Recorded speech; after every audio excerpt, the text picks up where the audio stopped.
కళ్ళ ముందుకు ధైర్యంగా నిలబడే రోజు వస్తుందని నేనెప్పుడూ అనుకోలేదు నాన్న. ఇదే నాన్న నేను మీ దగ్గర దాచిన నిజం.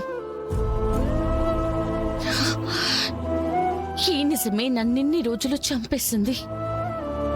జేడీలా నేను చేస్తుంది కరెక్ట్ అనిపించినా జగదాత్రిగా మిమ్మల్ని మోసం చేస్తున్నానని అది తప్పని నాకు తెలుసు నాన్న. నువ్వు పోలీస్ అవ్వాలని ఎప్పుడు నిర్ణయం తీసుకున్నావమ్మా?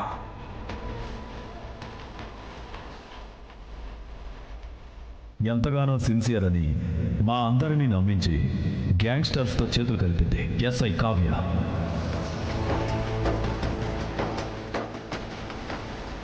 అమ్మ చనిపోయిన రోజు నాన్న. మీ అమ్మ నా జీవితంలో ఏడుపునే మిగిల్చి వెళ్ళింది. డబ్బుకు అమ్ముడు పోయి నా భర్తని పొట్టను పెట్టుకుంది.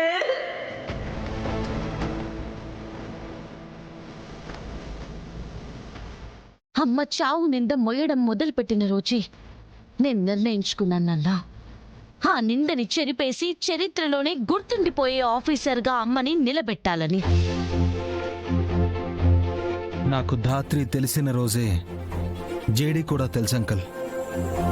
తన ఒంటి మీదకి యూనిఫామ్ వచ్చాక జేడీ అవ్వలేదు. ఆ మీనన్ని కోర్టు బోన్లో నిలబెట్టాలి అనుకున్న రోజే జేడీ పుట్టిందంక.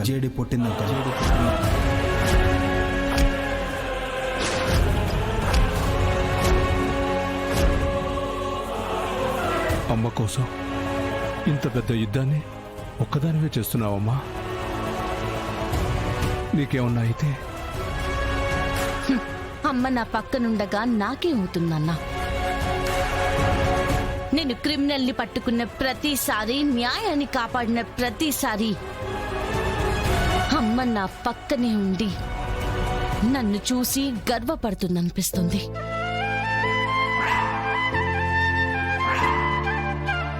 ఇన్ని రోజుల్లో ఒక్కసారి కూడా ఓడిపోతానని భయపడలేదా అమ్మా? ఐపీఎస్ ఎగ్జామ్ ప్రిపరేషన్ నుంచి ట్రైనింగ్, ఫీల్డ్ వర్క్ ఎప్పుడూ జేడీ ఆగలేదంకల్. ఏదీ తనని ఆపలేకపోయింది. ఇన్నేళ్ళు తనని భయపెట్టింది ఒక్కటే. జేడీ మీనన్ని చేరుకునేలోపు